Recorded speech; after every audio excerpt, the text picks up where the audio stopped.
ഉപ്പുമാവ് ഉണ്ടാക്കുമ്പോൾ റവ അല്പം എണ്ണ ഒഴിച്ച് ഇളക്കി യോജിപ്പിച്ച ശേഷം ഉണ്ടാക്കിയാൽ കട്ട കെട്ടുകയില്ല. പച്ചക്കറികൾ പാകം ചെയ്യുമ്പോൾ ഉണ്ടാകുന്ന ഗന്ധം ഒഴിവാക്കാൻ ഒരു നുള്ള സോഡാപ്പൊടി ചേർത്ത് പാചകം ചെയ്താൽ മതി. അച്ചപ്പം ഉണ്ടാക്കുമ്പോൾ തലേന്നോ 2 ദിവസം മുൻപോ അച്ച് ഉപ്പ് വെള്ളത്തിൽ മുക്കി വയ്ക്കുക. അപ്പം അച്ചിൽ ഒട്ടിപ്പിടിക്കില്ല. തേങ്ങ പൊടിയായി തിരുമണമെങ്കിൽ തേങ്ങാമുറി 5 മണിക്കൂർ ഫ്രീസറിൽ വച്ച ശേഷം തിരുമുക. മുട്ട പൊരിക്കുമ്പോൾ പാനിൽ ഒട്ടിപ്പിടിക്കാതെ ഇരിക്കാൻ അല്പം വിനാഗിരി പുരട്ടിയാൽ മതി.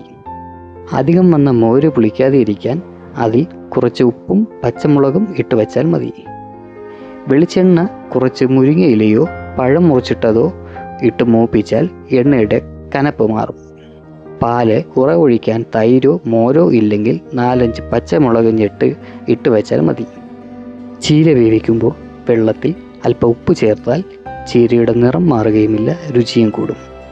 ഇറച്ചി പാചകം ചെയ്യുമ്പോൾ വെളുത്തുള്ളി കൂടുതൽ ചേർത്താൽ മണവും രുചിയും കൂടും. ഗ്രേവിക്ക് ഉപ്പ് ചേർക്കുന്നതിന് പകരം സോയാ സോസ് ചേർക്കുക. ഗ്രേവിക്ക് നിറവും ഫ്ലേവറും വേറെ ചേർക്കേണ്ടി വരില്ല.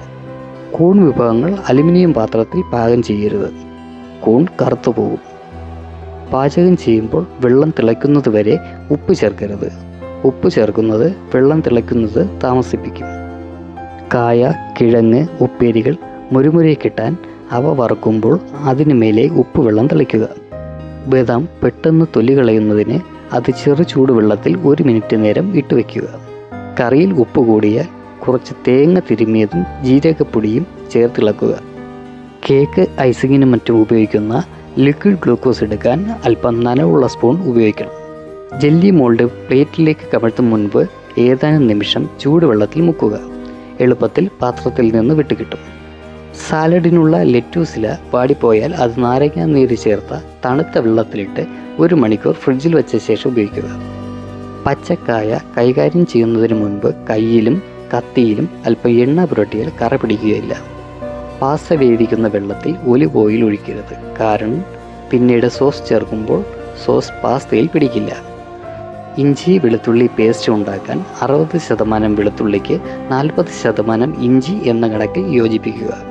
പൂരിക്ക് കുഴയ്ക്കുന്ന മാവിൽ അല്പം റവ ചേർത്താൽ കൂടുതൽ രുചിയുണ്ടാകും. കസ്റ്റേർഡ് ഉണ്ടാക്കിയ ശേഷം ചൂടാറാൻ വയ്ക്കുമ്പോൾ അതിനു മുകളിൽ അല്പം പഞ്ചസാര വിതറിയാൽ പാടകെട്ടില്ല. മുട്ട ചിക്കിപ്പൊരിക്കുന്നതിൽ റൊട്ടിപ്പൊടി ചേർത്താൽ രുചി കൂടുന്നതിനൊപ്പം അളവും കൂട്ടാം. പാൻ കേക്കിനുള്ള മാവ് തയ്യാറാക്കാൻ വെള്ളത്തിന് പകരം സോഡ ചേർത്താൽ പാൻ കേക്കിന് കൂടുതൽ മയമുണ്ടാകും. ഇഡ്ഡലിക്കും ദോശയ്ക്കുമുള്ള മാവിൽ അല്പം കരിക്കിൻ വെള്ളം ചേർത്താൽ മാവ് എളുപ്പം പുളിക്കും. ഇഡ്ഡലി മൃദുവാകും. ദോശയ്ക്ക് മാവ് കലക്കുമ്പോൾ 1 നുള്ളു പഞ്ചസാര ചേർത്താൽ പെട്ടെന്ന് പുളിക്കും. ഹൽവ, കേക്ക് എന്നിവ കണ്ണാടി കടലാസിലോ ബട്ടർ പേപ്പറിലോ പൊതിഞ്ഞു വച്ചാൽ ഈർപ്പം നഷ്ടപ്പെടില്ല. വഹിക്കാവുന്നതിലധികം ഭാരം മിക്സിയിലിടരുത്. ലോഡ് കൂടിയാൽ ബ്ലേഡ് കേടുവരും. വൈദ്യുതോപകരണങ്ങൾ ഉപയോഗിച്ച് അടുക്കളപ്പണി ചെയ്യുമ്പോൾ റബ്ബർ സോൾ ചെരുപ്പേ ധരിക്കാവൂ. ഷോക്കേൽക്കില്ല. ബേക്ക് ചെയ്യുമ്പോൾ ഓവൻ തുറക്കരുത്. തുറന്നാൽ ചൂട് വായു പുറത്തേക്കും തണുത്ത വായു അകത്തേക്കും കടക്കും. ഇത് പാചക സമയം കൂട്ടും. ഇലക്ട്രിക് സ്റ്റൗ, ഹോട്ട് പ്ലേറ്റ് എന്നിവയിൽ പാചകം ചെയ്യുമ്പോൾ മരത്തവി ഉപയോഗിച്ചാൽ ഷോക്കേൽക്കില്ല. നനഞ്ഞ കൈകൊണ്ട് ഒരിക്കലും ഇലക്ട്രിക് ഉപകരണങ്ങൾ പ്രവർത്തിപ്പിക്കരുത്. ബീൻസ്, കാബേജ്, ക്യാരറ്റ് എന്നിവ കൂടുതൽ നേരം വെള്ളത്തിലിട്ട് വേവിച്ചാൽ ഗുണം കുറയും. പ്ലാസ്റ്റിക് കവറുകളിൽ ദോരമിട്ട് ആപ്പിൾ അതിലിട്ട് ഫ്രിഡ്ജിൽ വെച്ചാൽ കൂടുതൽ കാലം കേടുകൂടാതെ ഇരിക്കും.